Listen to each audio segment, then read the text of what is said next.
tellers and the secretary are just finishing counting the presidential nominating tokens to determine who is eligible to have their name placed in nomination, as well as who will be eligible to participate in the televised debate this evening. If you want to submit tokens, tokens are submitted stage left at the secretary's assistant's desk.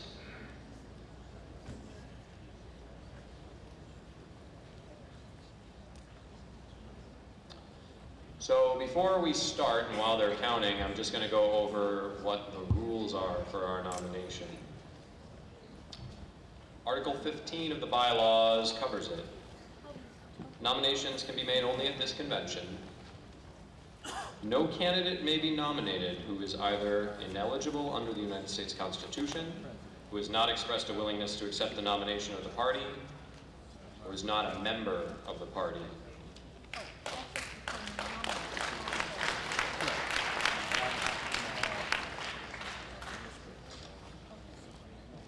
We may fill some of this time while we count with speech. I think Mr. Hayes may be making that happen.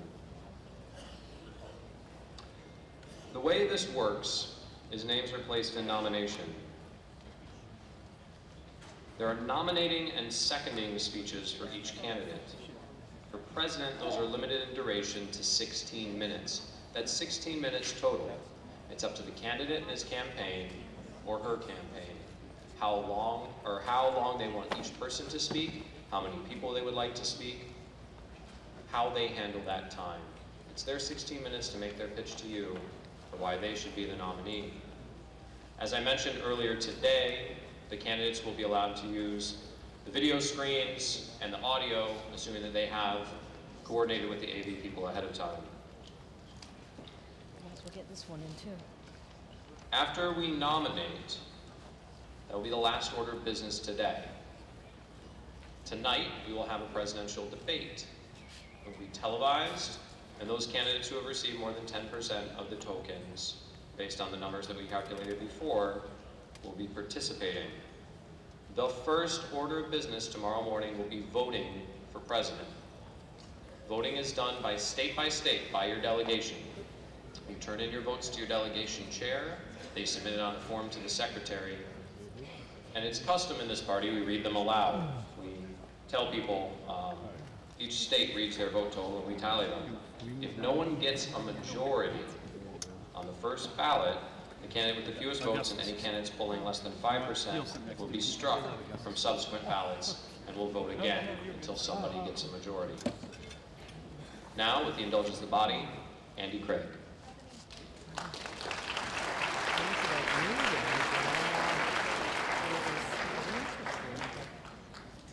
Thank you very much for letting me speak here tonight. Many of you probably might know me from Facebook. I joke that should be my name tag. You've seen me from there. But for those of you who don't know, my name is Andy Craig, and I'm running for Congress in Wisconsin's 4th Congressional District.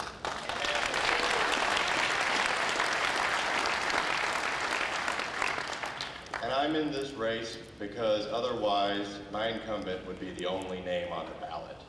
And that's unacceptable. We should have a libertarian in every single race where there is only a Republican or Democrat.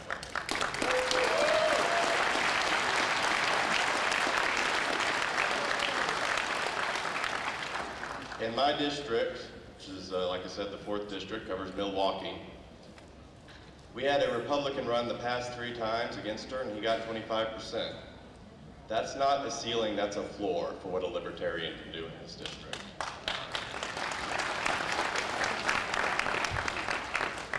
And I am convinced that with a strong performance all around, and we see here this is a record-breaking convention in every respect, that we can elect a libertarian to Congress this year.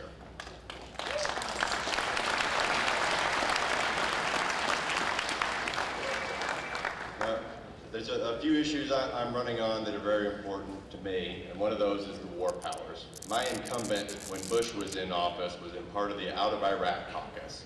And now that it's her team in the White House, she is silent when the Wisconsin National Guard gets sent back to Iraq. I would introduce articles of impeachment against any president of any party who committed the American Armed Forces to war without congressional approval.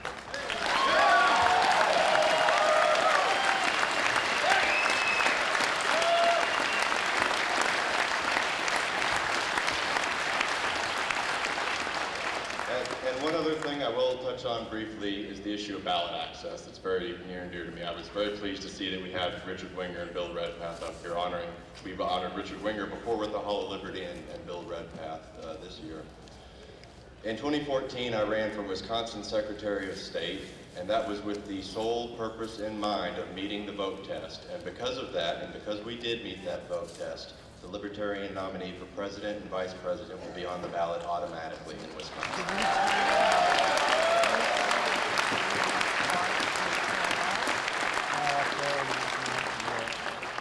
And so I'll leave you this thought with what I plan to do with my campaign, is I plan to reach the voters where they are. Many voters, most voters, agree with us on the important issues of the day. We just have to meet them and say, we represent you better than these other options that you have.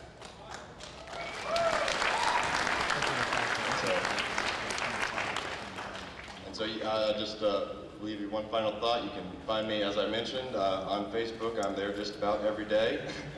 And you can also find me at andycraig2016.com. I would appreciate your help and support. And thanks to all of you here in this room, we will get Libertarians a seat at the table in D.C. Thank you.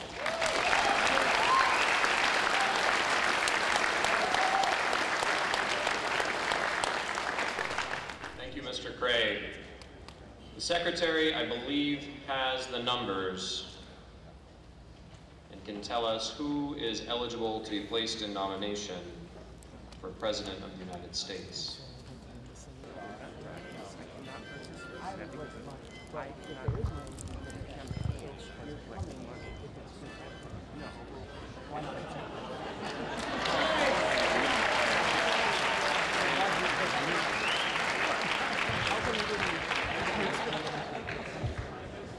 Somebody at microphone 1 seeking to be recognized.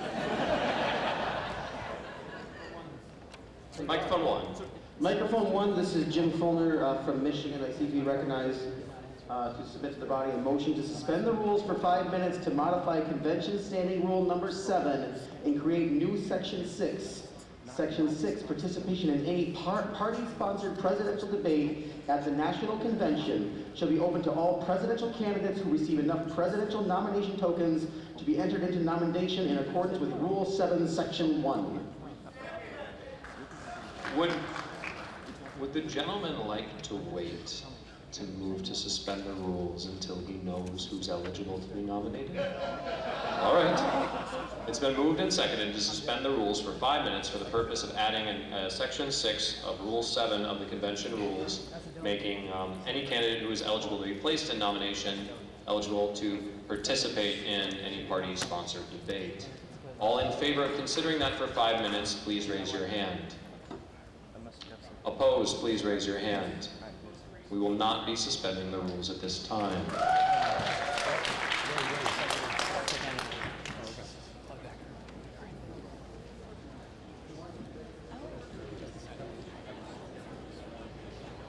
Point of information. Point of information, microphone 1. Regina Brim, delegate from Mississippi. I was asking, and we never got a definitive answer, if a candidate does not meet the criteria as far as tokens to be a presidential candidate, can that candidate be considered for the VP spot? If that candidate were to turn in enough vice presidential tokens in time for the deadline for vice presidential tokens, they would be eligible for that nomination. If I am understanding, so that is not an automatic, it must be...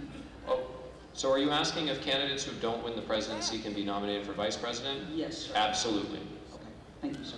You're welcome. Any other privileged motions while... I do not see anyone in a microphone seeking to be recognized. Usually people wave or yell at me. All right.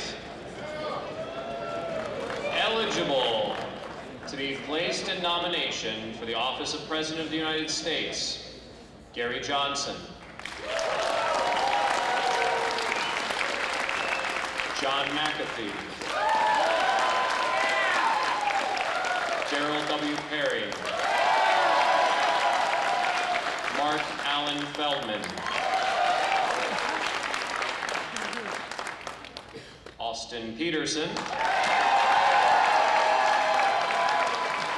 Kevin McCormick.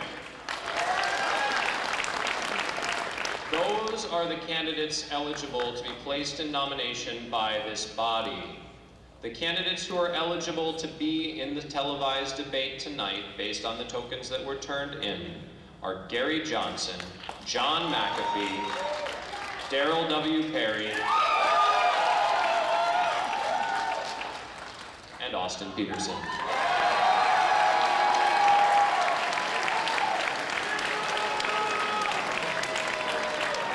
We will now have a 3-minute speech from Thomas Simmons, who's running for Congress in Massachusetts, while we randomize the order in which candidates will be placed in nomination. Point of order. Is there a point of order? Point of order. Point of order, Dr. Feldman. Is the still tokens may be accepted that would credit to participate in the debate until the close of the nomination? That is correct. Candidates who are not currently eligible for the debate, if they get sufficient tokens before nominations are closed, may in fact be in the debate. Thank you.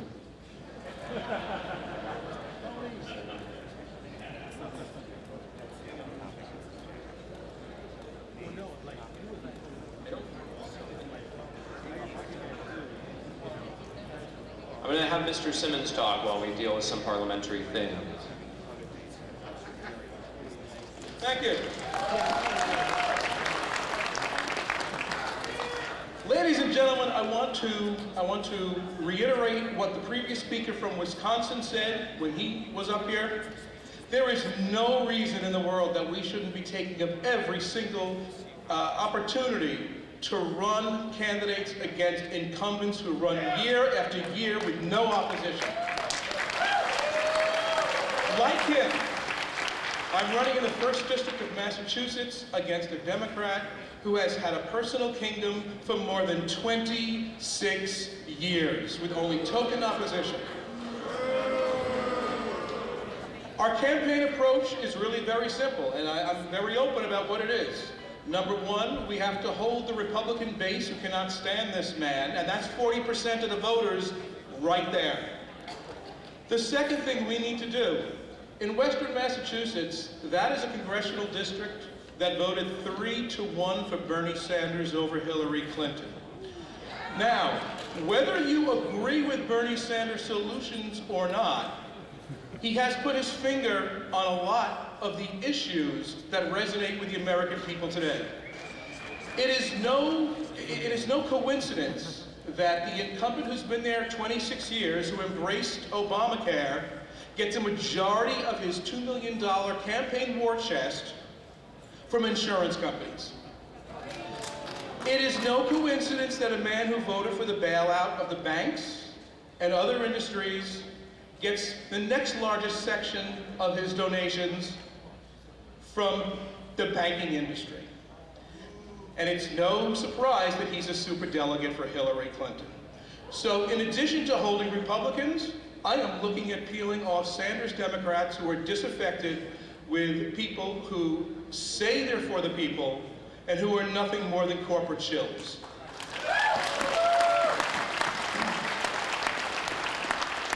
Third, for those of you who have never been to Massachusetts, you may think of Boston as Massachusetts. But we in Western Massachusetts live in a very rural area with very active hunting, fishing, sportsman activities. There is probably no congressman sitting in Congress who has been more anti-Second Amendment than my opponent, Richard Neal. I know, as a gay man, there is no segment of the population that is more likely to be bashed, more likely to be attacked, more likely to be beat up, and more likely to need to be able to protect themselves. I am running as a strong defender of the Second Amendment, and I intend to bring this issue to every single one of the debates that we have. Thank you.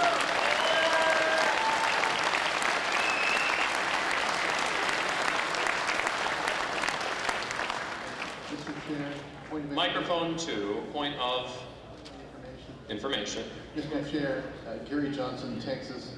You told us the names of the candidates who are eligible. Can you tell us the number of tokens they got? I can give you the numbers if you'd like.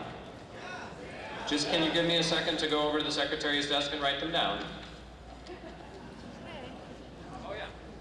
Actually, if the AV people can put Ms. Matson's laptop up on the screen, you can see the numbers.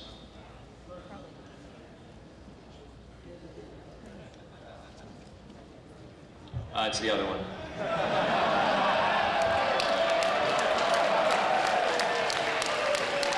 I think it's cable 2.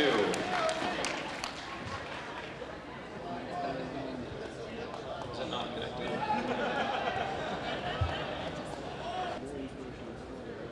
Technical difficulties. There we go. So we have 221 tokens for Gary Johnson, 104 tokens for Austin Peterson, 3 E's by the way, 105 tokens for Darrell Perry, 95 tokens for John McAfee, 76 tokens for Mark Allen Feldman, and 44 tokens for Kevin McCormick. Point of information. Point of information at which microphone? Matt Chalker, Virginia. What's the magic number? The magic number for debate is inclusion. 86. Okay, thank you. Are there any other points of information? We'll be at ease for just one moment while we randomize.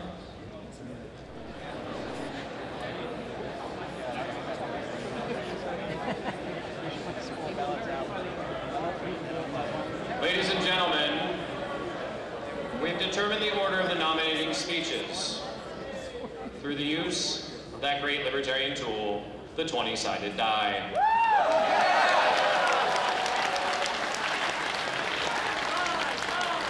Based on the results of the rolls, the first nominating speech will be for John McAfee. The second nominating speech will be for Gary Johnson. The third nominating speech will be for Dr. Mark Allen Feldman. The fourth nominating speech will be for Austin Peterson. The fifth nominating speech will be for Darrell W. Perry. And the final nominating speech will be for Kevin McCormick. Nominators and candidates, please assemble to stage left when you are ready. We would like to begin nominating speeches as soon as possible. I also have an inquiry of the body. My intent is that we will leave the token box open until nominating speeches are complete. It has been suggested that some people may want to move to close nominations to only those people who have qualified at this time. If they wanted to do that, there would have to be a motion. So, all in favor of closing nominations at this time with the token counts of whatever they are right now, we're not voting yet. That's the motion. If you want to leave them open until the end of nominating speeches, you would vote no. If you want to close them at this time, you would vote yes. All in favor of closing information, microphone point of information at microphone 1, Mr. Matt Chalker. Chalker, Virginia. Would that affect only nominations and not debate inclusion, or both? It would be both. It would make the nominating petition, the nominating token deadline is the close of nominations. So if this body moves to close nominations prior to the speeches, it'll be now. Point of information. Point of information, Mr. Starr. There's nothing that prevents us from reopening nominations later if we so choose as a body, is that correct? There's nothing that prevents us from reopening nominations if we so choose, but with regard to the token deadline, that would be the cutoff. Mr. Tomaso at microphone 1. Thanks, Rich Tomaso, Sheriff New Hampshire. Would this be a suspension of the rules? It would be a suspension of the rules because the ruling of the chair is that nominations are not actually closed until the last nominating speech is given. But I know that some other people feel differently. Right. And so I'm asking the body to make this choice. So my question is, should the question on the floor be a motion to suspend the rules, not a motion to close the nominations? I think it would be. I think the gentleman is correct. It would be a motion to suspend the rules. It would take a vote of 2/3 that would call nominations closed at this point. So all in favor of that suspension of the rules in that matter, please raise your hand. And all opposed, please raise your hand. The box will remain open.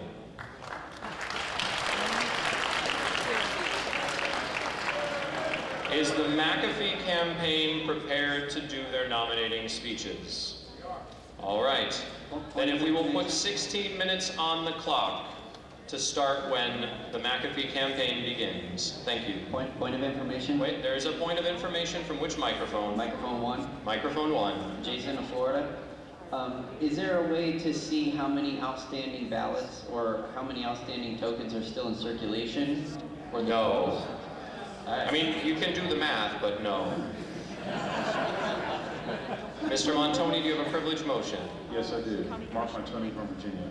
Since the results have not yet been tabulated, may people change their votes by requesting their token be moved from one column to another? They may not. I've already made this ruling to somebody who asked me in the hall.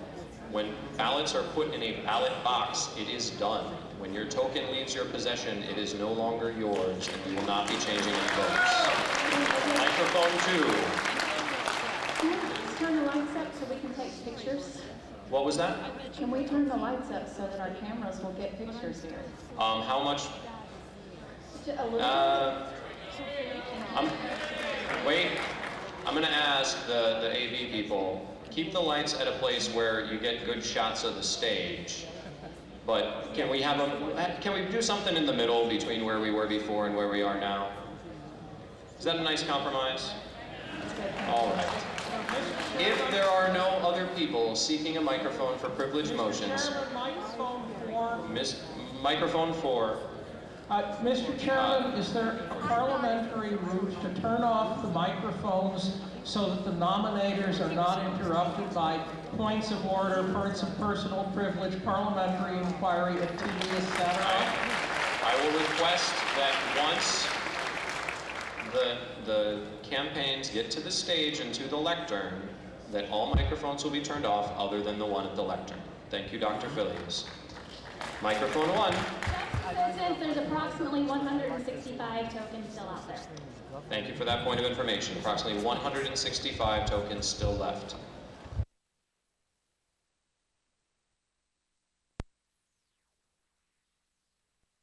Thank you.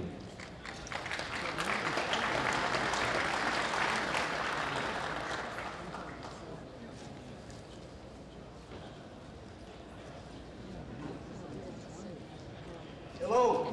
How are you? Some of you may remember me from 2012 election when I jumped into the political ring as an activist for none other than Ron Paul. And my first video for Ron Paul, I stood out on the street corner waving signs, and I raised my hands and I yelled freedom. So why don't y'all yell freedom with me?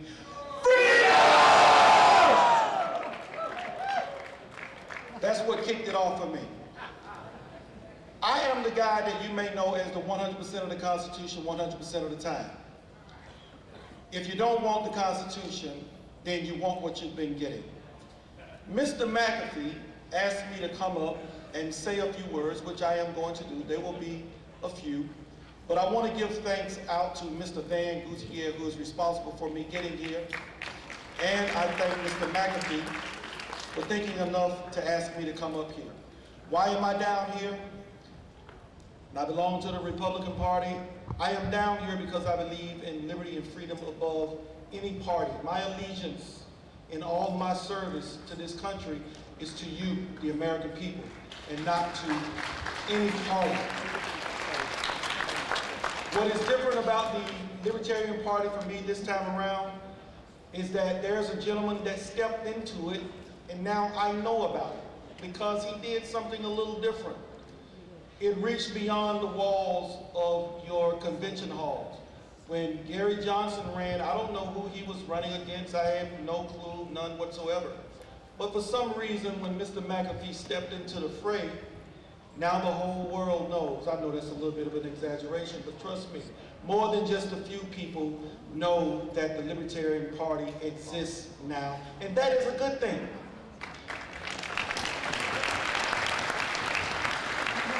The reason it is a good thing is because we need choices. There are no choices in the Democratic Party. There are no choices in the Republican Party, and I am sick as hell of it. That is why I ran against Johnny Isakson. So I want you guys to sit back, and I want you to consider your choices. I want you to do something different. We got 128,000 people in Georgia to do something different. Sadly, it was not enough. Maybe I can get them to come over here and help you do something different. So every word that comes from Mr. McAfee's mouth, consider it carefully. Do something different. Your vote, make it a principled one. If he gets your nomination, he'll get my support. Thank you.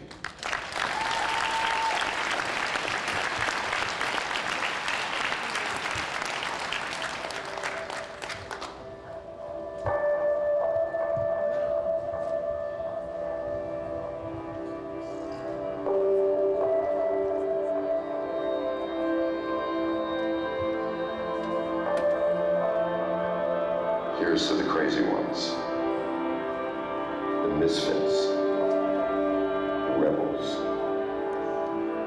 the troublemakers, the round pegs in the square holes, the ones who see things differently. They're not fond of rules. They have no respect for the status quo.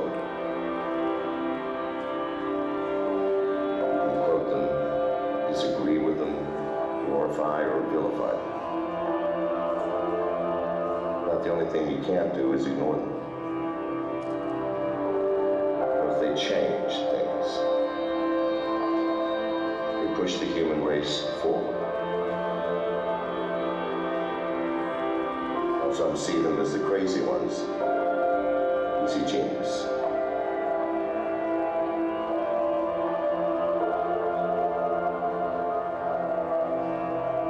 Because the people who are crazy enough to think that they can change the world are the ones who do.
I have been told that I am not very presidential acting.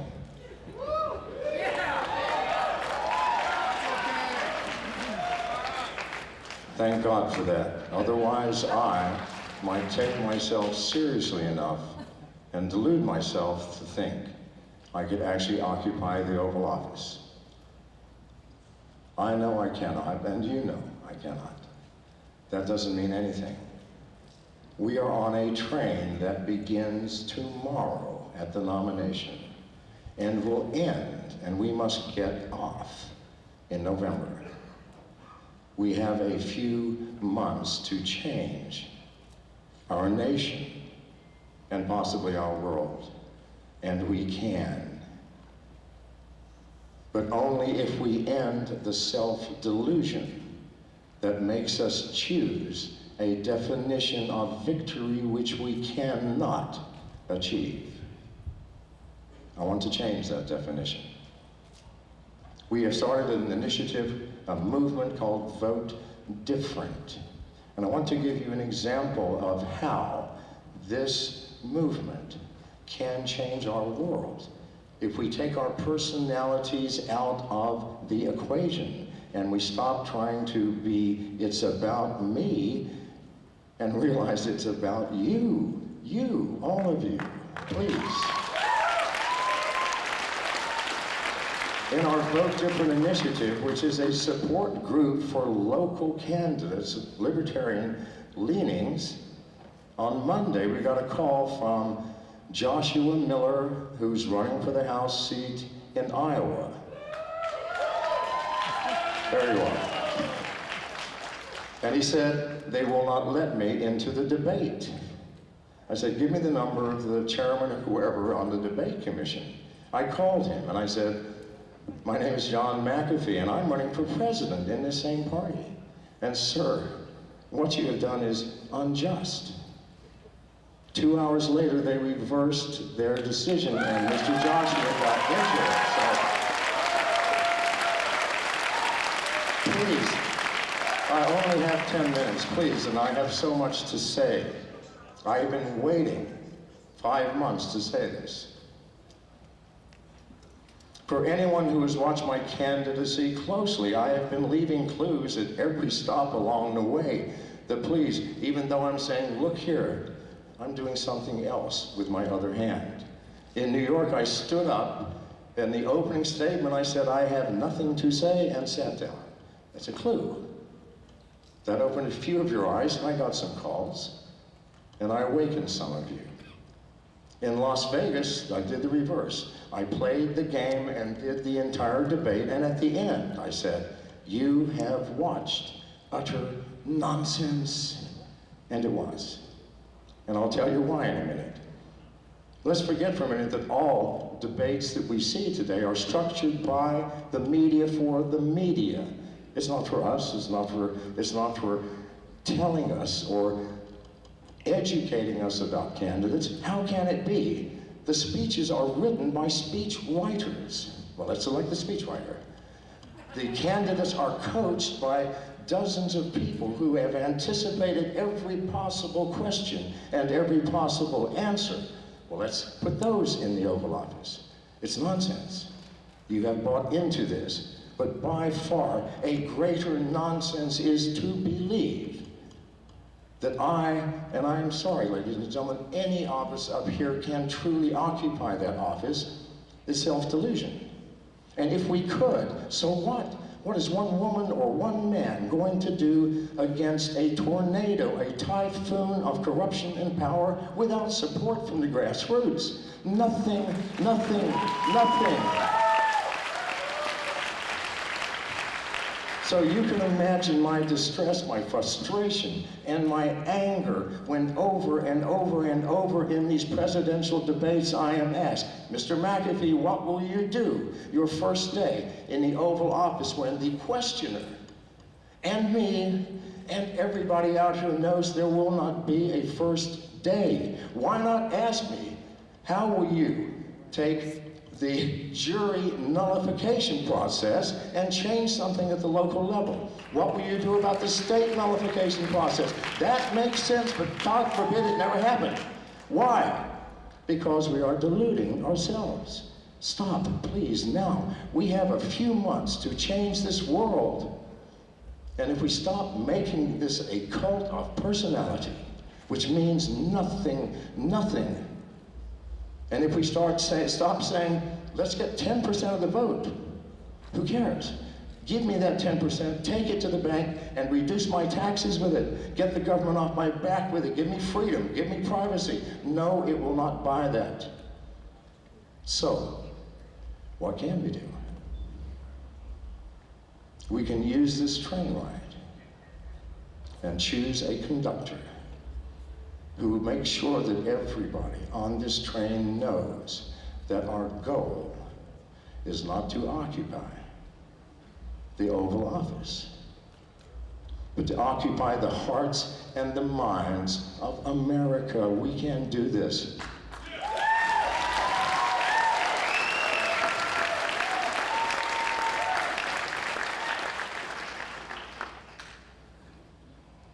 We must stop sitting around dinner tables and endlessly debating the NAP and other issues, no matter how much fun it is.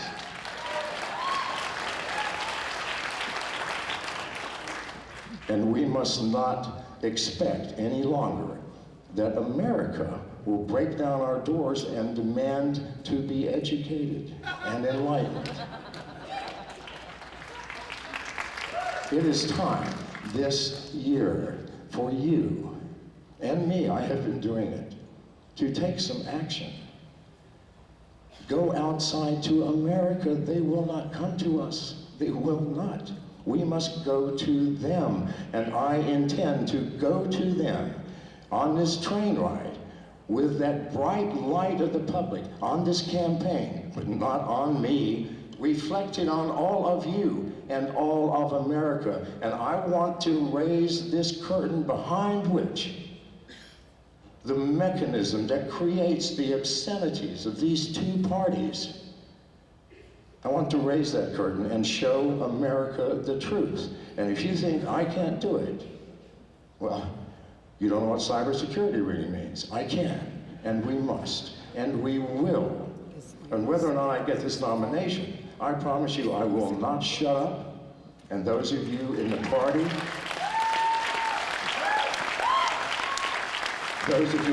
who want to help me with the Vote Different initiative and help educate whoever does conduct that train in how we can win, not the presidency, but America, the hearts and the minds, then please come and see me and I can talk to you. Thank you very much.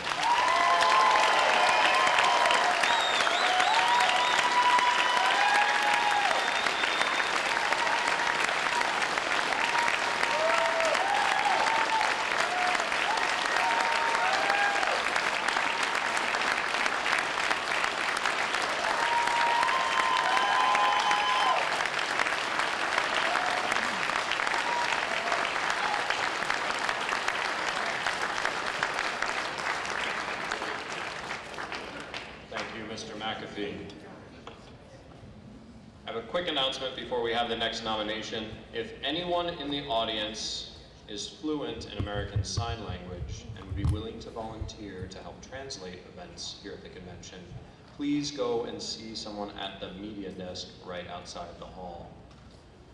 The next candidate to be placed in nomination, check my randomized order, is Governor Gary Johnson. We'll have 16 minutes.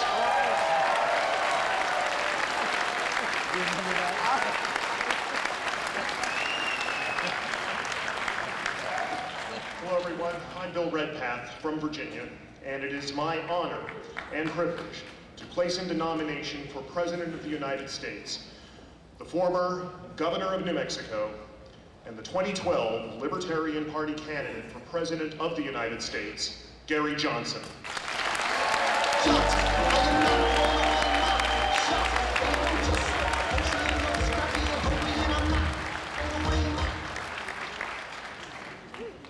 First Gary Johnson has lived a life that so many of us, including me, can only dream of. A family man, an entrepreneur who built a business from himself to 1,000 employees. He came out of nowhere on the New Mexico political scene to be elected twice in a heavily Democratic state, by the second time by a larger margin than he won the first time. He was popular with all parties in New Mexico as a governor there. He's an athlete, a mountain climber, been to the top of all 7 continents, and a record popular vote total as president of the United States, candidate for the Libertarian Party in 2012. And the reason for that record-setting popular vote total is that he is a very effective libertarian communicator. Now you can see that now. You've probably heard about the polls. 10%, 11%, Fox polls, other polls right now, in a 3-way race with the presumptive Democratic and Republican nominees. That would be an incredible breakthrough for the Libertarian Party. It would stream down ticket to help our candidates running for lower level offices, and it would achieve even greater ballot access as we move this party forward. And that is so critical to the future success of the Libertarian Party. Those sorts of results can change the paradigm for this party going forward.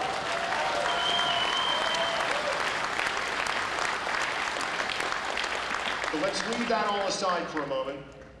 Let me just tell you what I've experienced. I've done a lot of petitioning so far this year in places like Normal, Illinois, and Dillsburg, Pennsylvania. Now, I know you're jealous, but I've interacted with thousands of people. I wish all of them had signed the petition. Unfortunately, they didn't. But a lot of the people who signed, I approached them and asked them to sign to allow the Libertarian Party of Illinois or the Libertarian Party of Pennsylvania to be on the ballot. And they looked at me and said, "Oh, Gary Johnson." And I said, "That's right, he was our candidate in 2012. He may be our candidate this time around, but this is to put the Libertarian Party on." And they wanted to talk about Gary Johnson. I've witnessed this firsthand, interacting with people on the streets. And their reaction is anywhere from positive to enthusiastic about Gary Johnson as a presidential candidate. And I remember one young man, I was standing in front of the post office in Normal, Illinois, and a young man signed, took a couple steps and turned around after he signed the petition, which he practically grabbed out of my hands to sign, and turned around and said, "I hope Gary Johnson kicks ass this year." Well, with our help, he will do so. Thank you very much.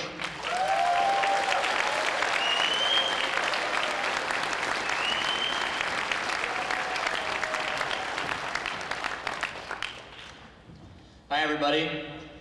I am Steve Krabell.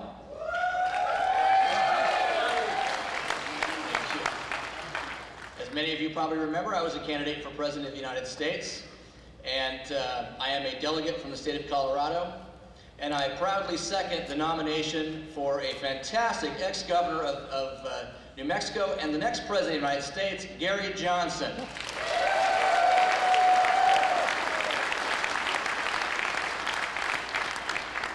When I decided to suspend my campaign, I looked at the other folks that were running for office, and a lot of great people running. But to me, I got into this race because I wanted liberty for us. I wanted to revitalize the vision of the Founding Fathers, and I believe that Governor Johnson is not only going to do that, he's going to build us into that massive third-party status that we need as a major party.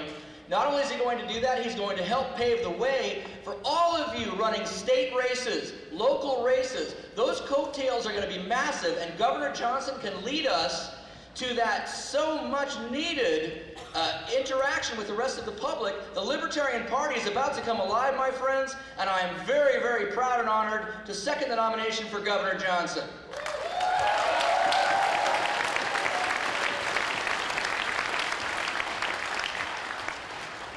So thank you again for supporting Governor Johnson, I hope, and once again, I'm very pleased to speak for him. But let's bring back liberty. That's why we're all here, and let's do it.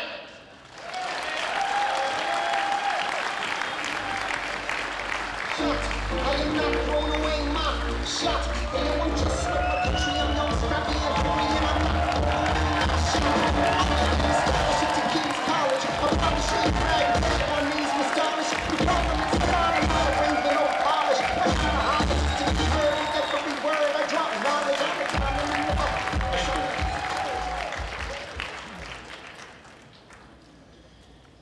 I want you all to know that I am not an old white guy.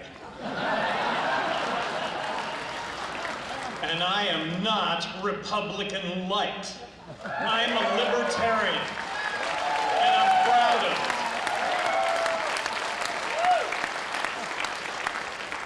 And I wouldn't be running for President of the United States unless I thought I could do a really damn good job at it.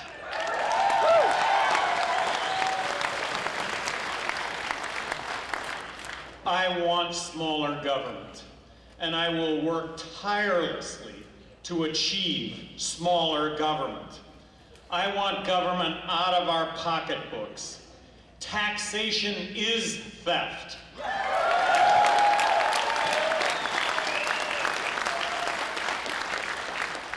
Let's eliminate income tax, corporate tax, and let's end the tyranny of the IRS.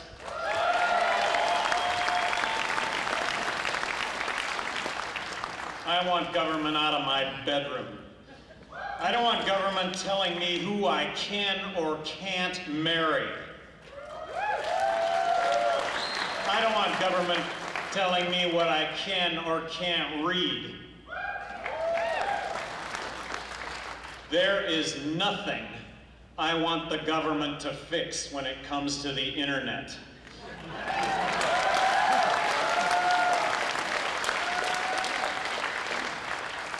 I don't want government telling me what I can or can't put into my own body.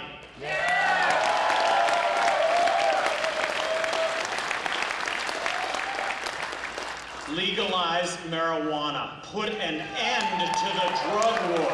Put an end to the fact that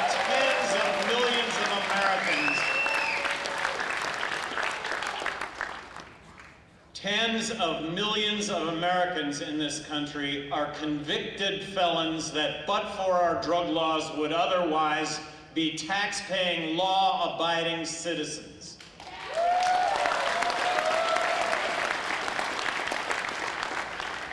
I love the United States of America, not government.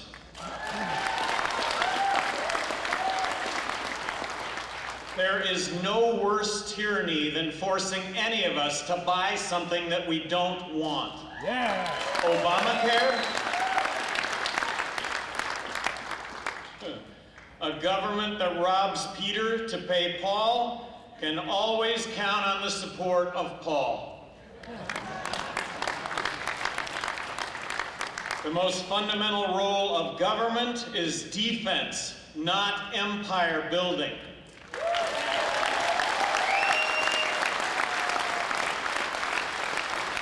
Let's stop with these military interventions that are making things worse, not better.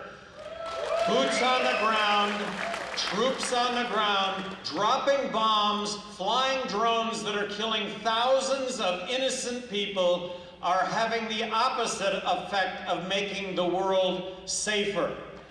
It's making the world less safe.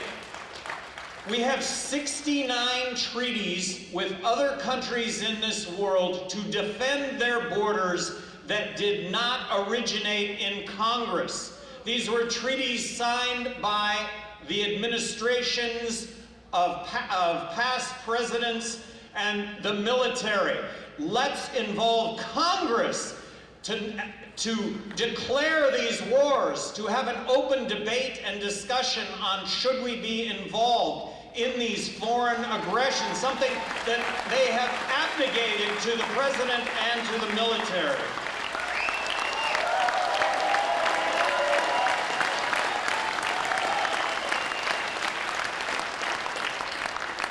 Mahatma Gandhi said, "Among the many misdeeds of the British rule in India, history will look back upon the act of depriving a nation of arms as the blackest."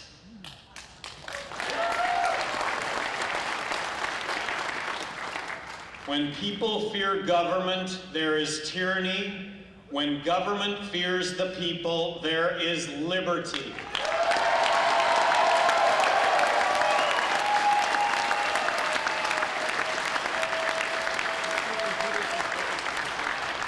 every one of you have worked so hard for so long and spent so much money to get us in a position that we are in today, and you have done it, each and every one of you.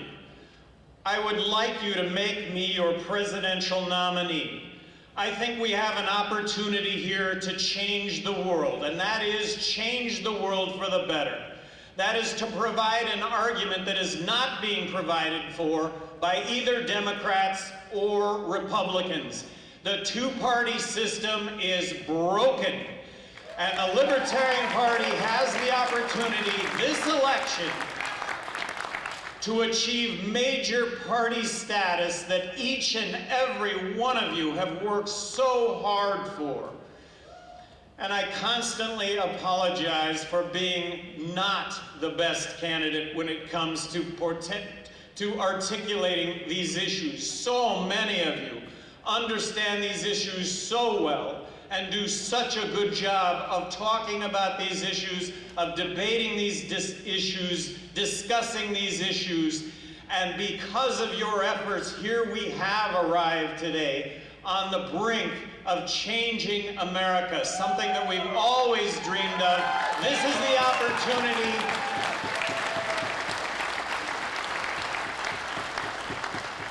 Thank you. Thank you to each and every one of you. Please consider me for your nominee. I think we can make this happen. Thank you.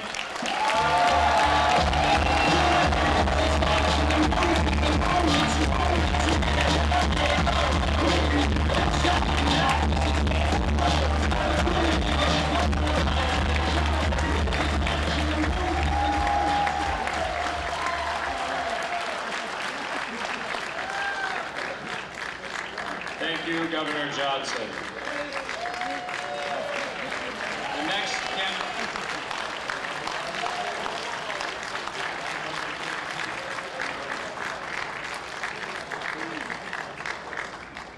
The next candidate to be placed in nomination, Dr. Mark Allen Feldman. He will have 16 minutes.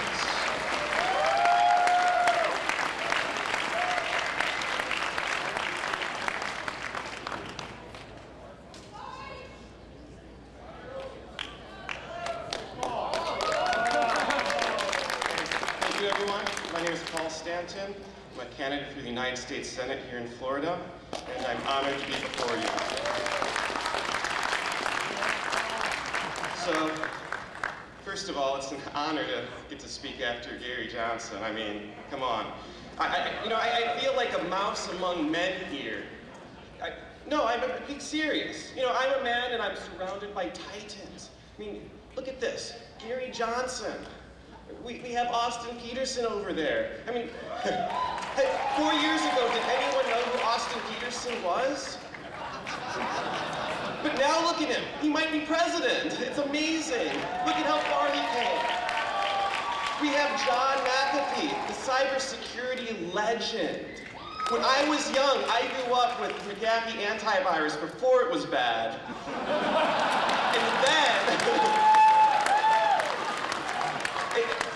And then I heard about his other stories. But I'm a computer programmer, and he is a legend. He's an inspiration. We have McCormick over there who's saying the big issues that really matter. We have Harry who's reminding us what the core of libertarianism is. But most importantly, we have Dr. Mark Allen Feldman.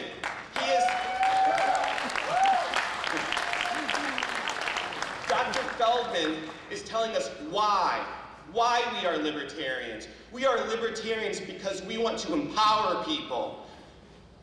Anyone seen him on Facebook or Twitter? He does hashtag empower yourself. What a bold message. Empower yourself. That's what we need to do as libertarians. That's the message we need to send to all Americans. We need to empower ourselves and show no fear. And thank you, Dr. Feldman, for spreading that message that I think is so essential and so important to our cause. And I'm being told to get off here. Anyway, thank you so much.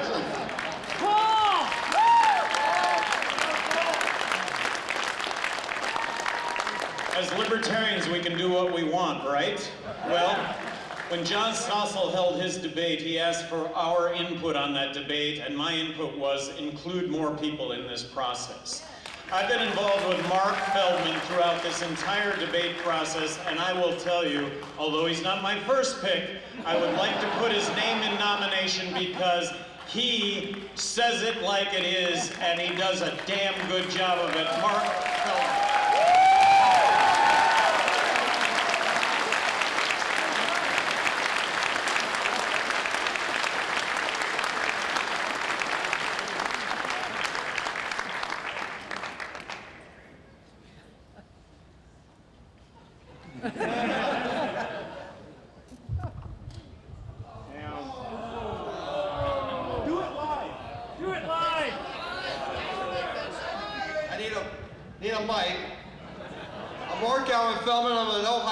I'm telling you why I'm running for president.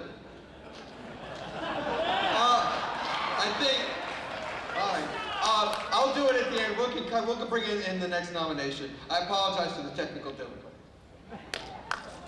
I'm Mark Allen Feldman. I'm an Ohio resident. I'm telling you why I'm running for president. I'm getting old, but I'm still bold. I got no fear because my blood runs cold. I've never bought and I'll never get sold. My ancestors were slaves too. That's why I can represent you because I'm a libertarian Jew. Republicans and Democrats are whack. They spend billions of dollars just to attack. We've been slaves and we're not going back. Libertarians are fresh and dope. We don't care what you marry, what you carry, or what you smoke. So give a libertarian your vote. Because billionaires will never care for a country that's broke. They say you have to flash the cash to make it splash. They promise you everything but the same gas. I don't buy it and I won't try it. The government's too fat, let's put it on a diet. The bureaucracy's supposed to work for us. They promise all the pork for us, but they don't do squat for us. No more oppression or deep depression, no apologies and no confession. A time of defiance and self-reliance. They think we're small, but we're like giants. We may lose, but before we die, we gotta break these chains and fly. Poor education and humiliation, discrimination and brutalization, inflation and taxation, for the inner city evacuation, dislocation, stagnation, mass incarceration, and most welfare for the corporations. These are the 10 plagues that affect our nation. John F. Kennedy had the remedy till he was killed by the enemy. The assassinations robbed our nation, started terrible condemnation. But he had to lie when he prophesied, because what he said was simply incredible. Those who made peaceful revolution impossible, made violent revolution inevitable.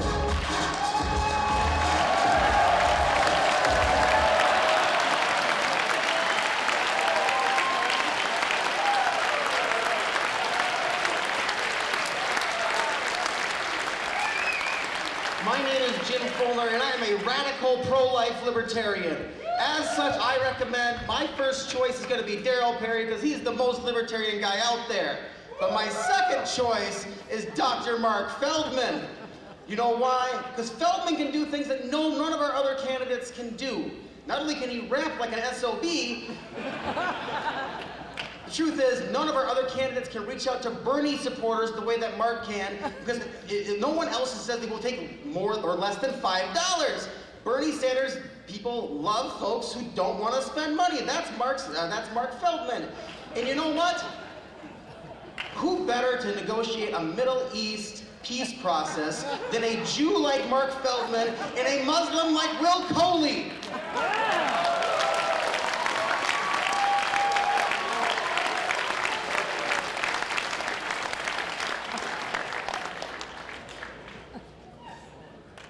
Hello everyone, I'm Keon Grayson, I'm from the Libertarian Party of Miami-Dade County. I'm here today because I want to change liberty. Are you ready to change liberty?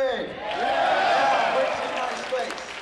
I'm here today because the individual we've been talking about, and he says it like it is, and he tell you what it is, and you know how it is, and I think you need to get more attention. So today I'm here to nominate Dr. Mark Feldman. Yeah!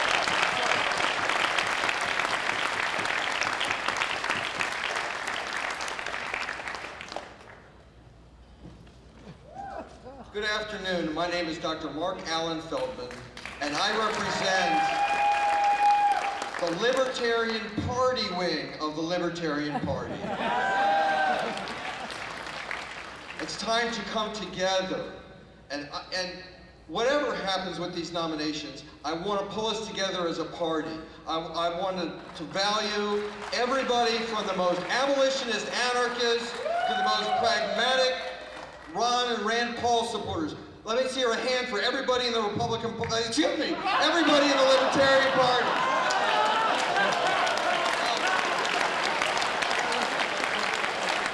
All right, I'm still running. This is an incredible honor for me, and I want to tell you, and I want everybody to think for themselves about something. I want to tell you the main reason I am running for president is because I can.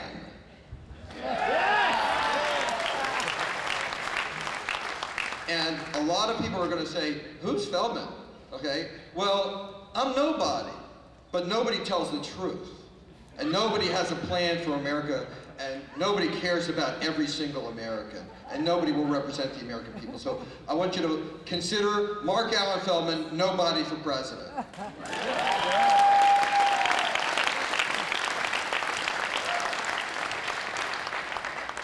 Now, I'm not going to ask you to trust me. I'm not going to give you promises, because I don't think you should. My entire focus of my campaign is you should believe in yourself. Trust yourself and decide for yourself. It perturbs me when people say we have a 0 chance of winning the presidency. That's ridiculous. All we have to do, I tell people, I don't want to persuade people, I want to blow their minds. I want to change the paradigm. Elections are not contests. They're not races. They're decisions for the voters to make. So this is, thank you. If it becomes a decision, there are going to be 3 candidates on the ballot in all the 50 states. 1 Democrat, 1 Republican, and a Libertarian.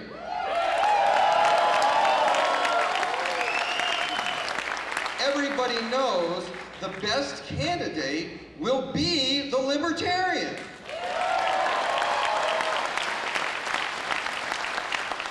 So we don't have to really convince anybody that we're great.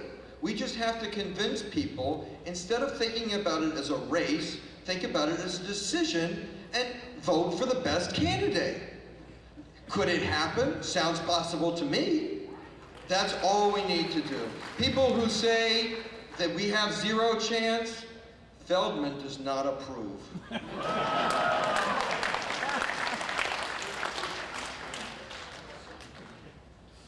The other reason I can do this is because I have no fear. Part of it is because I'm speaking to my extended family.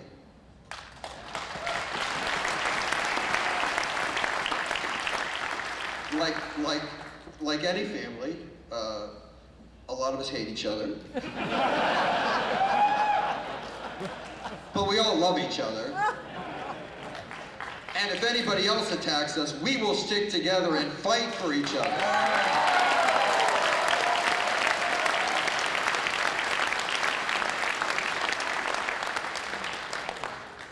Trust in yourself, believe in yourself, decide for yourself, empower yourself. Thank you.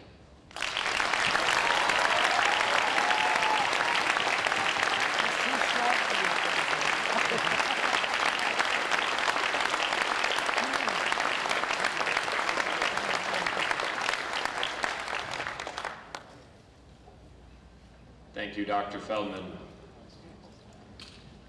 The next candidate to be placed in nomination for the office of President of the United States, Mr. Austin Peterson.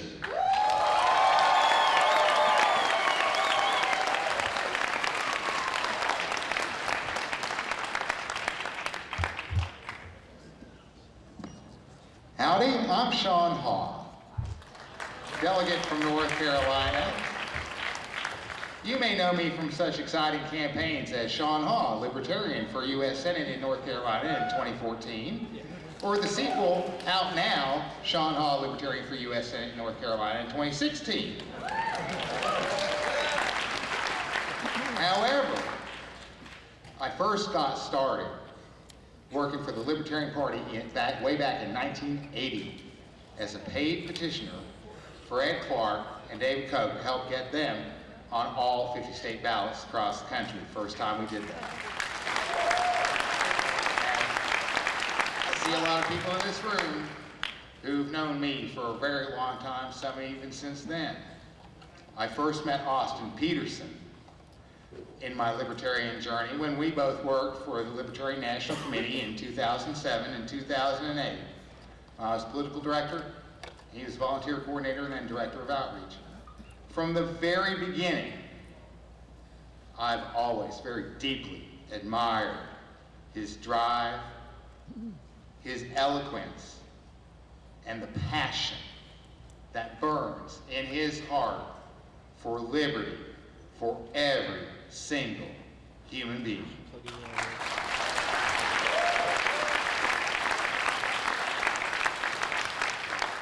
When choosing a presidential candidate, I apply what I call the call my mom test. What I'm looking for is the person who's going to get me the most excited about calling up my 82-year-old mom on the phone and saying, Mom, our presidential candidate's on TV. Turn on the TV, you're going to like it. And this year, for me, far and away, that candidate is Austin Peterson.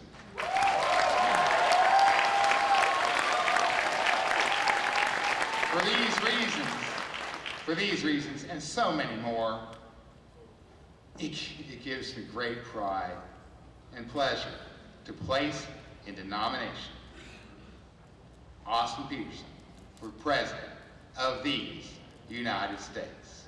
Thank you.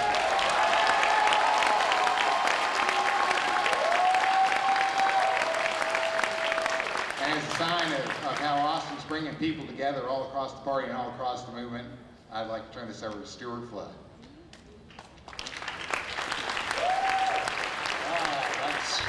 Good afternoon, fellow delegates. My name is Stuart Flood. I'm the chairman of the South Carolina Libertarian Party. About 8 years ago or so, while serving on the LNC, I was involved in a number of projects that needed volunteers. There was one project we were doing that needed 20 volunteers to get on the telephones on a Saturday morning in the middle of December. How many of you know how hard it is to get 20 volunteers on a Saturday morning? All right, we couldn't find any. Well, an activist who had been working with Ron Paul out of New York City offered to help. He sent out a message and a video. That Saturday, in just 45 minutes, more than 1,900 volunteers signed up. That activist was Austin Peterson.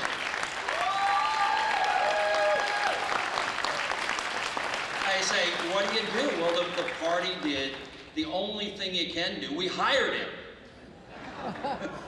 I tell you, I worked with him for a couple of years. He always impressed me. He is an absolutely brilliant guy. He is, well, let's just say this. Austin has proven to me over the years that he is an effective activist, he's an effective motivator, and he is certainly an effective leader in the libertarian movement. And for these reasons, I am proud to second the nomination of Austin Peterson for President of the United States.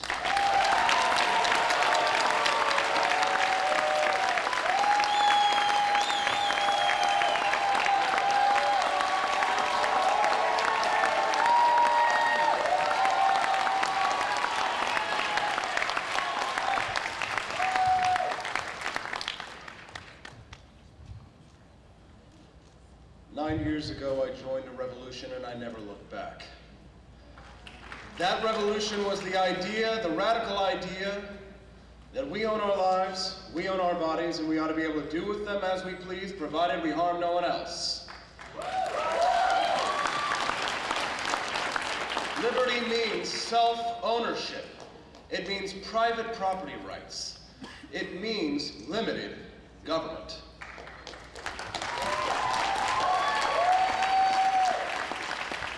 I've learned a lot in the last 6 months during this campaign as I jumped in, and at first I thought to myself, oh, well, I look at these field of candidates and, you know, I can definitely win. And I was proven very wrong very quickly as I realized what incredible, brilliant statesmen I was up against. And I learned humility, because I saw standing next to me a titan of industry, a former governor, a successful former governor, someone who I admired and still admire to this day, a brilliant doctor, and someone who the ideas of liberty are pure and undistilled, Darryl Perry, who I have tremendous respect for.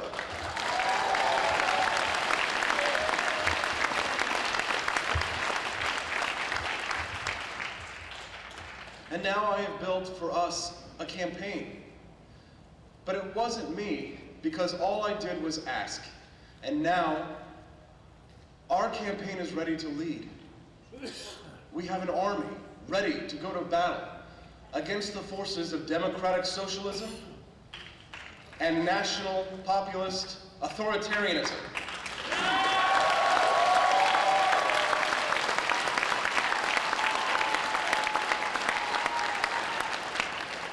The armies of darkness are on the march, but we who are righteous and virtuous, who have the true message of liberty, can win this election.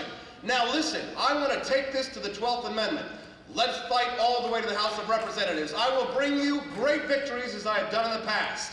If you unite behind our candidacy, we will win tremendous victories, and we can do it under the banner of the Libertarian Party.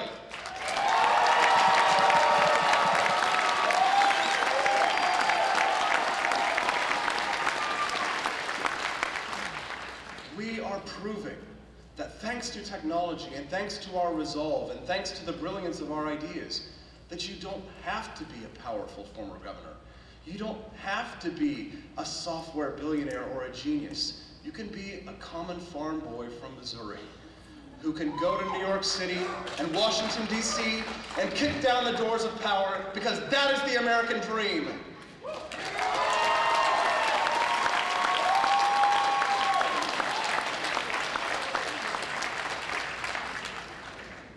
Now, I believe in a better future, and thousands of young people have flocked to my cause. And now we, the millennial generation, are prepared to take up the banner and to fight for this cause which we all share. I believe that it is time for us to end the Federal Reserve System once and for all.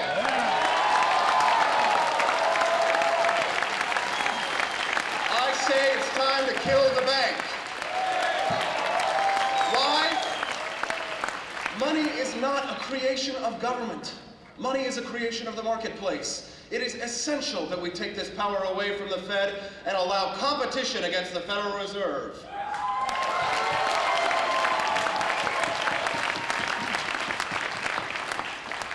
I believe in a free market. I believe in spontaneous order. I believe that it's not that there's no plan, it's that there are more planners. We are the planners, each individual for our own lives.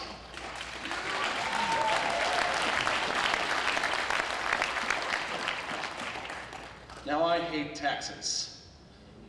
And I hate the income tax because it presupposes that the money is not ours, that it is the government's first. It's our money first.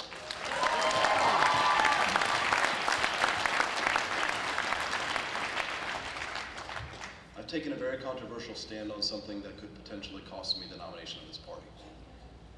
I believe that all humans deserve the same right to life, liberty, and the pursuit of happiness.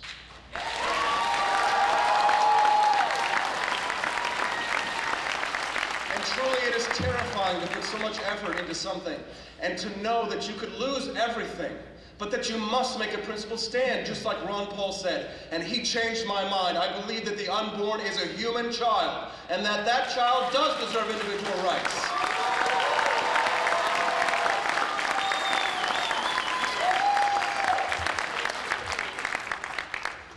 Now here we stand, united, ready, tomorrow, Divided we may have been for this short time, but tomorrow we will all stand together, arm in arm. And no matter the outcome, we will be together, and we will present a united front against the forces of statism.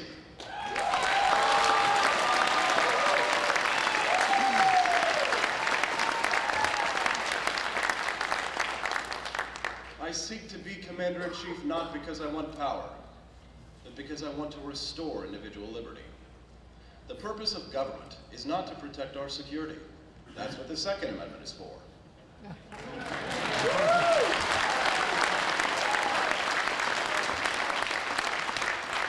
The purpose of government, if it is to exist, and there is some question about that,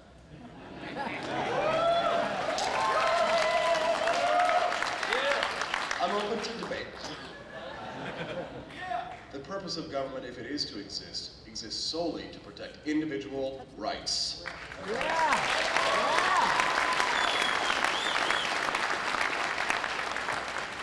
Those rights are more numerous than the stars. For the 9th Amendment states specifically, anything that is not expressly forbidden is permitted. States don't have rights. Only people have rights.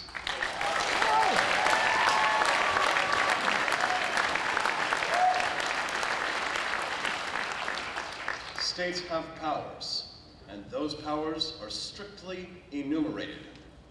Now, as President of the United States, I promise to you to obey the law, and I will fight for a government that stays within the confines of the Constitution of the United States.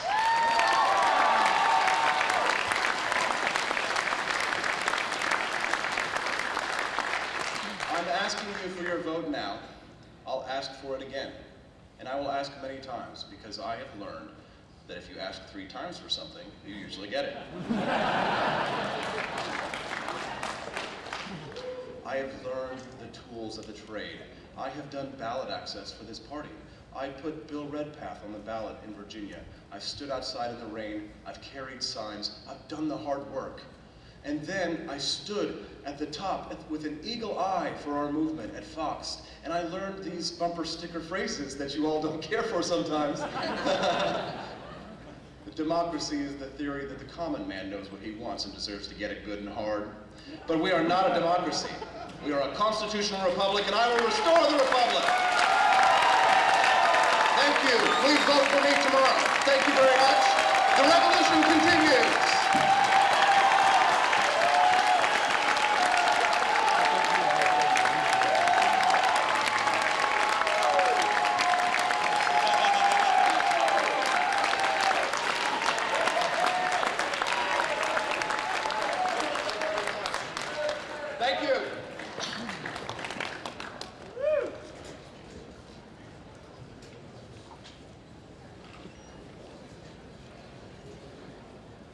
Thank you, Mr. Peterson.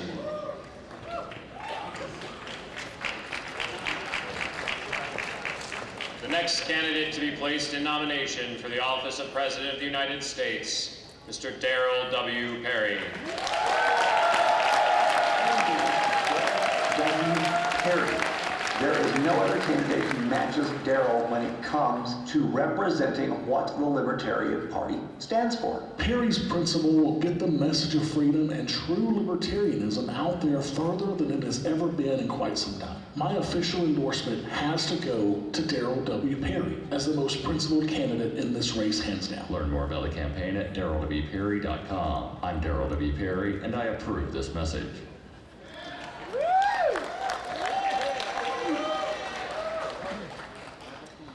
Presidential candidates, fellow state delegates, members of the media, friends, and guests, thank you for allowing me the opportunity to speak. For those of you who don't know me, and that's the lion's share of you here, my name is Kim Ruff, and I am here as a delegate for New York and a member of Darrell W. Perry's presidential campaign. The former is why I came to Orlando in the first place, and the latter is why I am standing before you right now.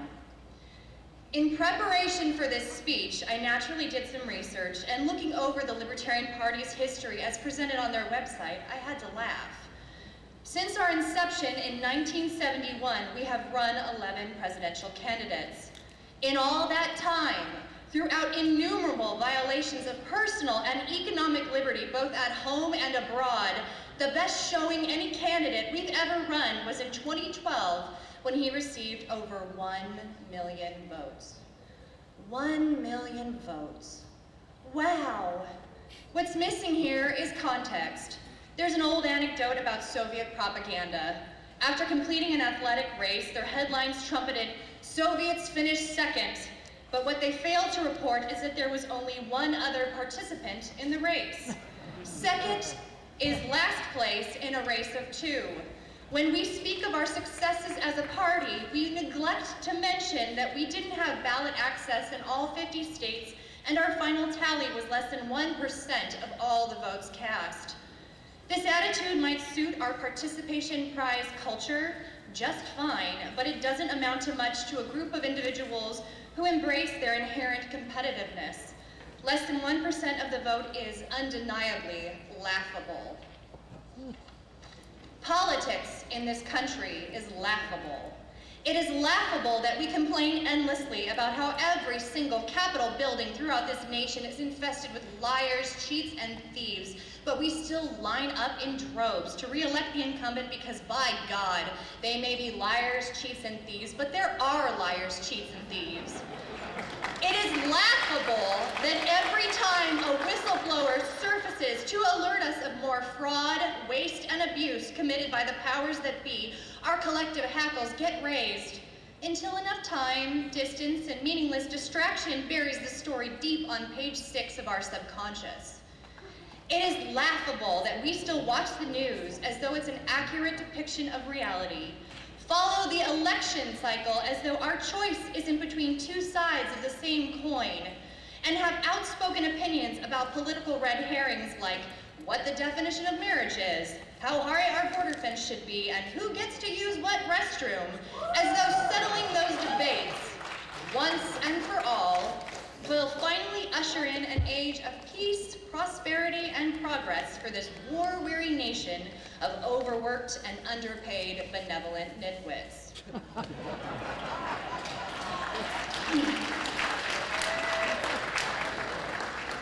Now, I'm an absurdist, and I love good satire.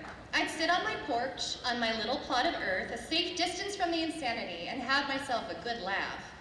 Except there is no plot of earth I'll ever be able to truly own, and no safe distance from the chaos. Property ownership in this nation is but an illusion. And as the horrendous events at Ruby Ridge and Waco have so clearly illustrated, the state would sooner slaughter us all than leave us alone.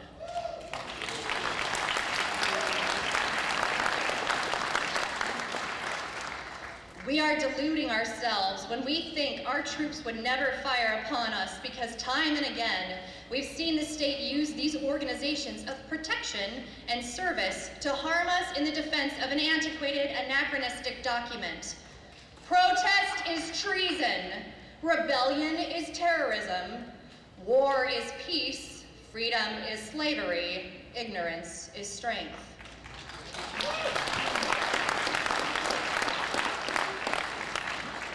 Not one soul alive in this room has ever truly tasted freedom, in this room or in this nation.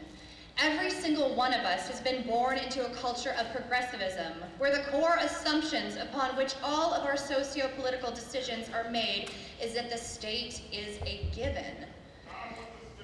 Just like the slaves chained to the wall in Plato's allegory of the cave, Americans continue to blindly accept the state's shadow puppets projected on the wall as gospel. It matters not that the state has illustrated itself time and again to be the common denominator in every crime committed against the people. Any ill that befalls society is the doing of the constantly evolving other. Natives, immigrants, African Americans, Jews, Mexicans, homosexuals, communists, Muslims, and the only way to cure society of those ills is to enlist the assistance of our ever benevolent state. Save for precious few of us in this room, we are all here because we self-identify as libertarian, and we self-identify thusly because at some point in time, the desire to know what existed beyond the walls of the cave grew greater than the comfort we gleaned from the familiar. We broke free from those mental chains and ventured outside. Once our eyes adjusted to the light, we began to see. Our world, so much larger than we could have ever fathomed, slowly came into focus. And for the first time in our lives, we knew the truth. So what is the truth? The truth is that the state is not a series of buildings in the swamps of DC or a collection of agents or agencies operating in its name, though that is certainly the shape that it takes. The truth is that the state is just a social construct, an intellectual concept. And just like our fiat dollar, whose departure from the gold standard under Nixon precipitated the party's inception, it only has power if we agree that it does.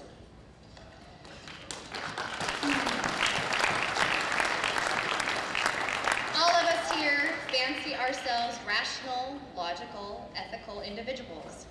We revere the non-aggression principle because of its elegant simplicity and delight in running any issue through its one-step algorithm, knowing that the ultimate answer will always be freedom, because that answer is always, and without fail, right, true, and moral.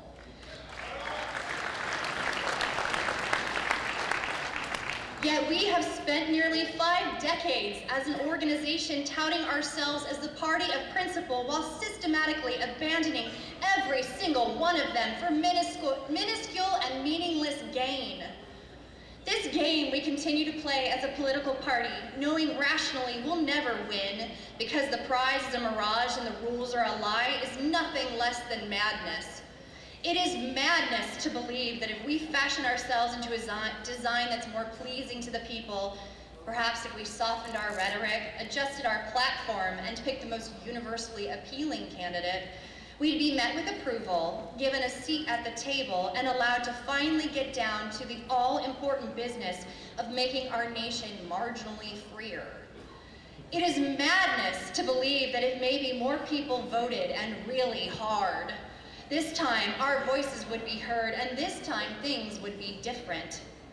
It is madness to believe that the way to win the game of our enemies, and let us not mince words here, because anyone that thinks it is permissible to use force or fraud disguised as a populist mandate and masquerading as social benevolence is an enemy.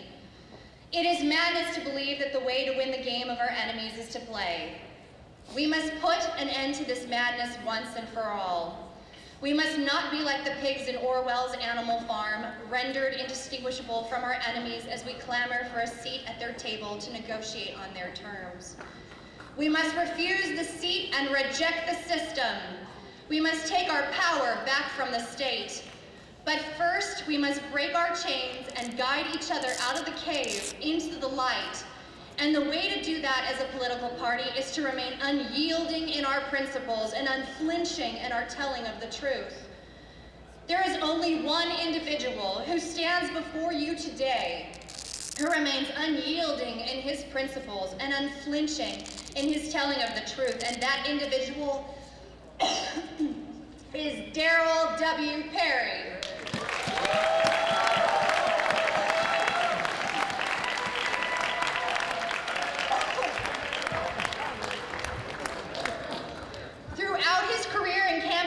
Both word and deed, Darrell W. Perry has done exactly what needs to be done by every single member of the party of principle.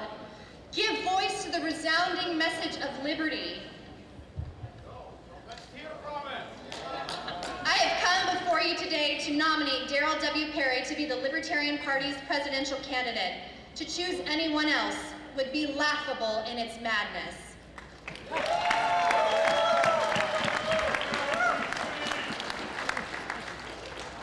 Hello everyone, my name is Karen Ann Harlos and I'm from the Libertarian Party of Colorado, the birthplace of the Libertarian Party. And I second the nomination of Darrell Perry, and my reasons for that can be summed up in one word: principle. We will hear a lot about winning, and I care about winning, but what we win them with is what we win them to. And if we are the party of principle, our goal should be to win them to actual libertarian principles. I recently listened to that 1972 recording of our first convention, And I heard John Hospers get up, and with his just wonderfully distinctive voice, he said something that was the embedded statement of principles that should guide our party. And what he said needs to be said again today, because we need to remember this. We, the members of the Libertarian Party, challenge the cult of the omnipotent state and defend the rights of the individual. We hold that all individuals have the right to sovereign control of their own lives and have the right to live their life in whatever manner they choose, so long as they do not forcibly interfere with the equal right of others to live in whatever manner they choose. What I heard from someone who was at that delegation is that these words were intended to guide us, all those that came after them, which include everyone here. This is the anchor of our party. If you tread too far from it, you may perish. If you stay close to it, you may eventually prosper for your efforts. Now I'm telling you, my libertarian family, we are in danger of treading too far from this. So I ask that you stay close and you nominate the candidate that most consistently adheres to our statement of principles, and that would be Darryl Perry.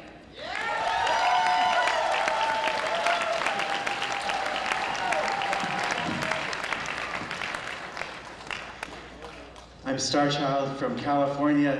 It's a great honor to be speaking today, and to all the people out there watching on C-SPAN, thank you for paying attention to America's third largest party and best hope for freedom.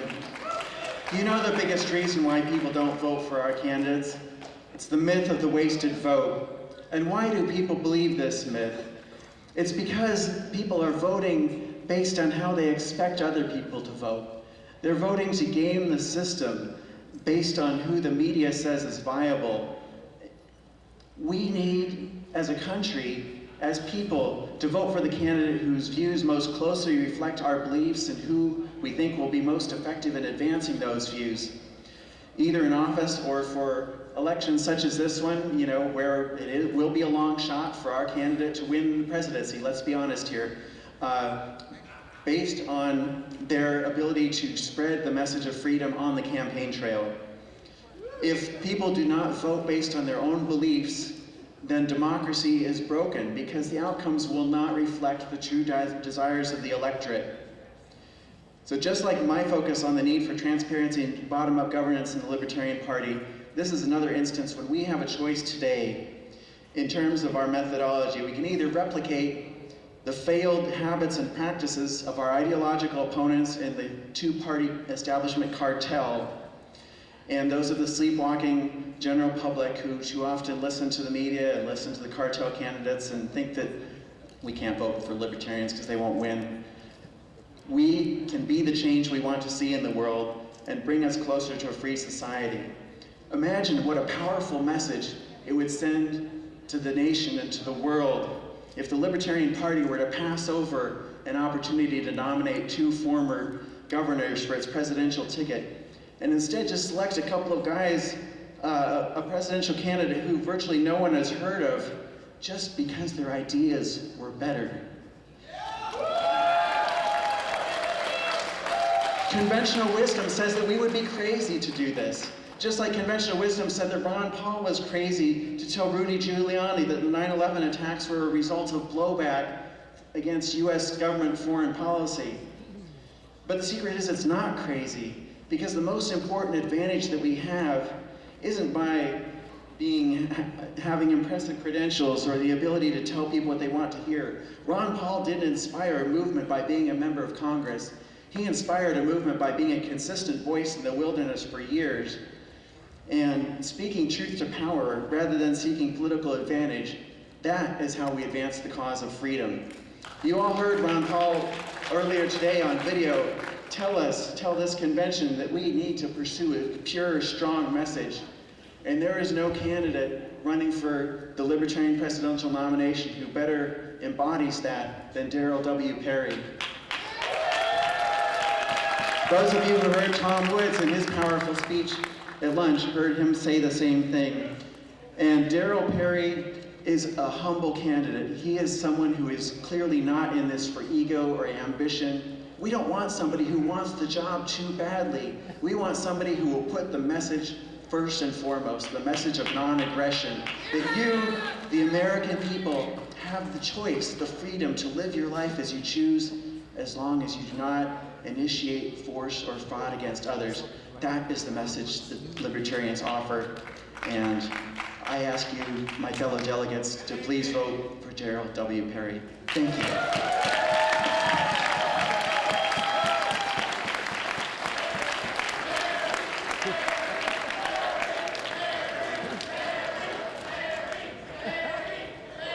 Thank you, Mr. Perry. The next candidate to be placed in nomination for the office of President of the United States, Mr. Kevin McCormick.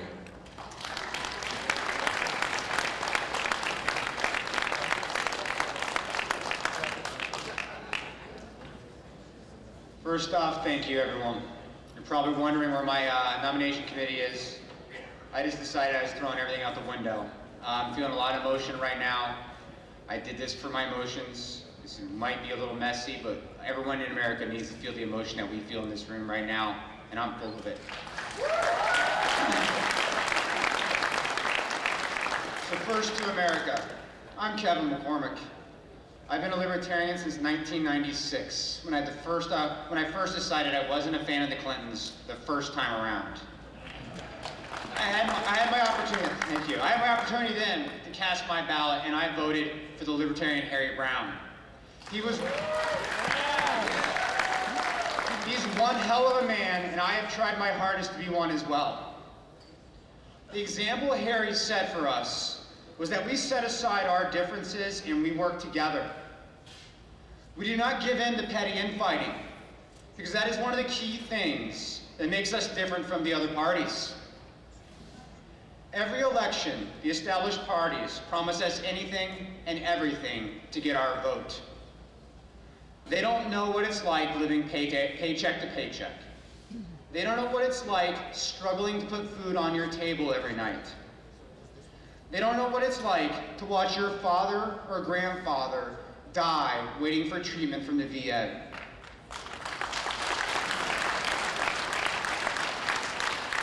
That is not my country. The Republicans and Democrats have divided this country, and for what? So they can violate our rights and destroy the future of our children? America, we need to stop fighting each other and unite. I am fighting for smaller government, and this party is fighting for smaller government. Personal freedoms, privacy, and our free speech. We need these rights back. If you want the government out of your life, out of your bedroom, and out of your body, you need to be voting Libertarian this year. There is only one choice for you in November. Stand up with us and vote Libertarian in November. Join me and stand up against two of the worst presidential candidates in the history of the United States. It's time for all of us to stop fighting each other and come together for this country and for this party. This party is here. We are the party of the people. We are the party that can save this country from itself. It's time to nominate a Libertarian who's ready to take off the gloves and hit back at the establishment.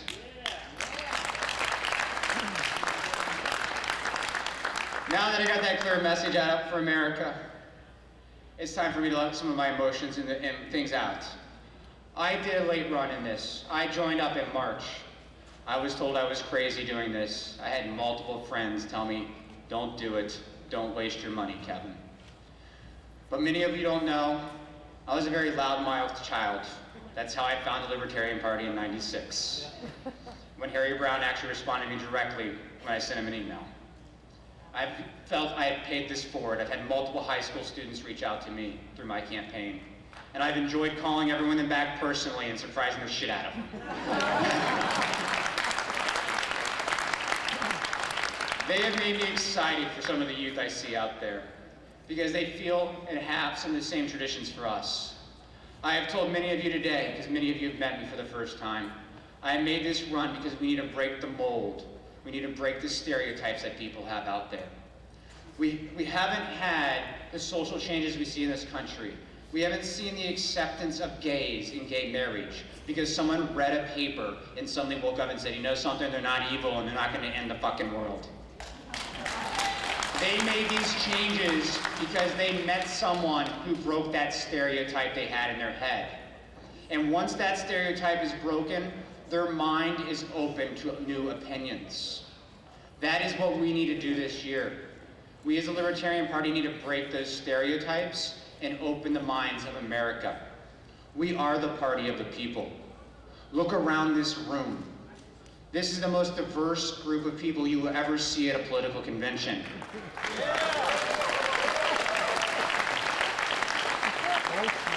You tell me if you'll see a star child at the Democratic or Republican convention stage.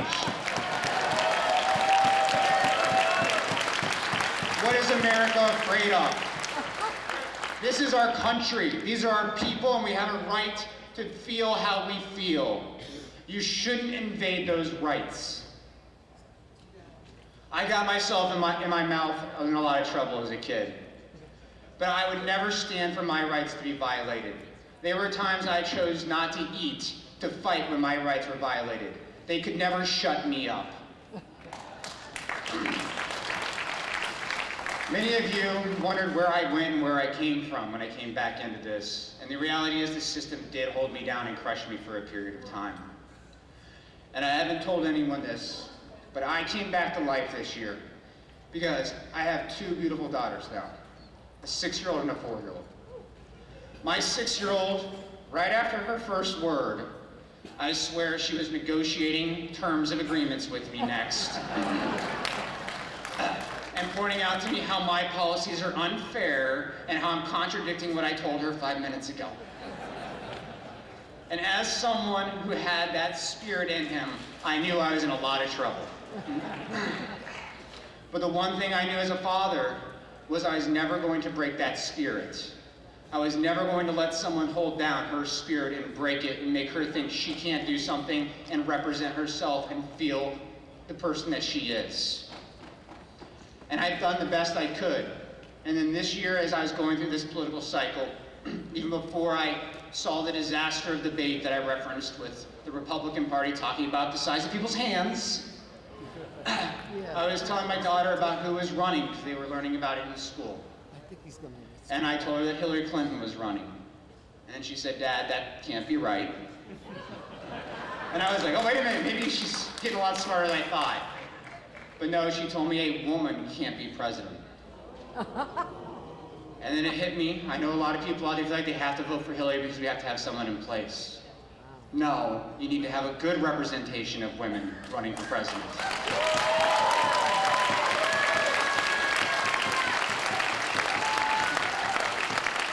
And it hit me at such at just age 6, she just graduated kindergarten, that the government and the system was already breaking my daughter's spirit. And that's the real reason why I did this. Because she needs to see, and America needs to see, that we are not going to allow our spirit to be broken. That we are going to stand up for our rights, and we are going to come together as a country. We cannot allow what is currently going on in this country to continue. We need to go out after this is over. We need to unite and bring this party together, and we need to go out to the streets. We need to mobilize our state and county affiliates, and we need to break the stereotypes. Everybody wants the stereotype of politics to be broken, but then they ask us where the guy is that's been doing politics for 20 years. If you want to break the stereotype and break how things are, people need to vote Libertarian and vote their principles.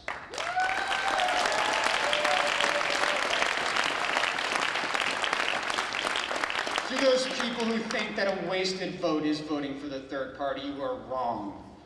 Wake up. We are in this situation because you don't vote your principles.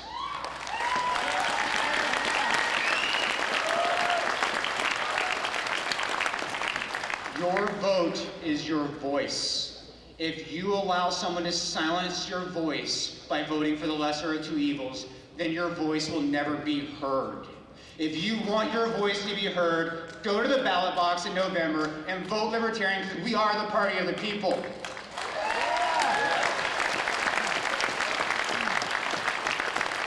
So I ask everyone tonight, once again, whoever our nominee is, we need to stand up together at the end of this process. We need to unite, come together as the party of the people, and the party that is going to save this country from itself. We're ready to take the gloves off. We're going to hit back at the establishment, and we're going to take our country back. Thank you.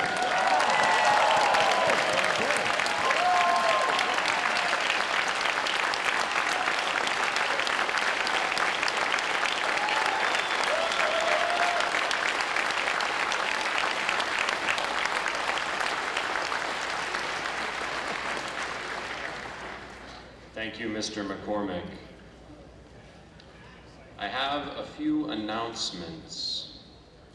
First, there's a red pickup truck with Michigan plates, license number DKT 7875 that is parked illegally and blocking the C-SPAN truck.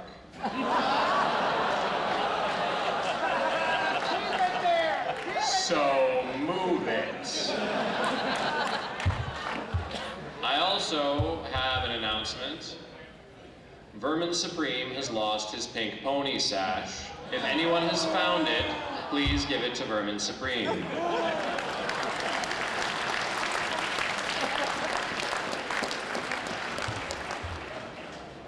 And one more announcement. At this point, there will be 5 candidates in the presidential debate. Dr. Mark Allen Feldman has secured 88 tokens.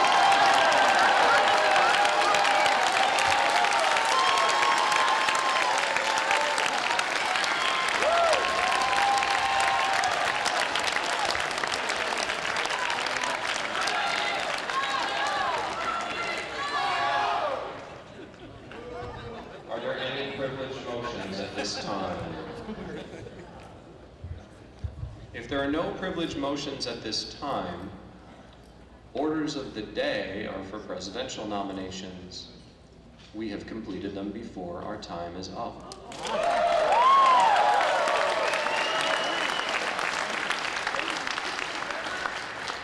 Unless you really like being in this room, a motion to adjourn for the day would be in order.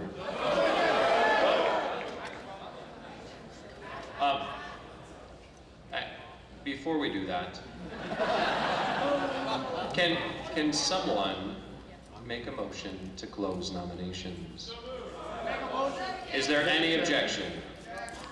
All in favor of closing nominations, say aye. Aye. Opposed? I believe that passes. Would anyone else like to be recognized? Microphone 2? Or this? If we could have the AV guys put the secretary's screen up, you can see the final presidential token counts. Number 2.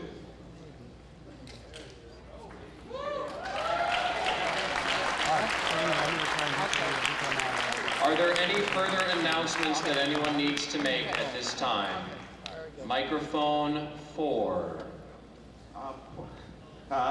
Point of information, Mr. Chair. Yes. This is Paul from Florida, Paul Stanton from Florida, excuse me. How late are we taking the presidential tokens? They are closed now. They are closed. Presidential is closed at this time. Vice presidential can still be taken. All right, thank you, Mr. Chair. Microphone 3. Would someone seek to be recognized? Mr. Chairman, I move to adjourn. There is a motion to adjourn. Is there any objection to adjourning early? Hearing no objection, we are adjourned for the day.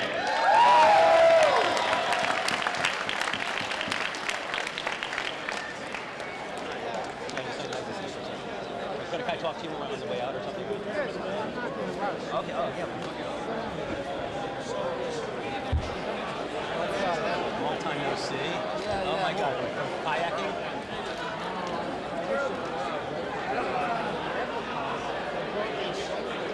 The clavicle or the humerus? did it. Like, I got it right under the, like in the neck of the humor's right under the round part. It's like just below the round part.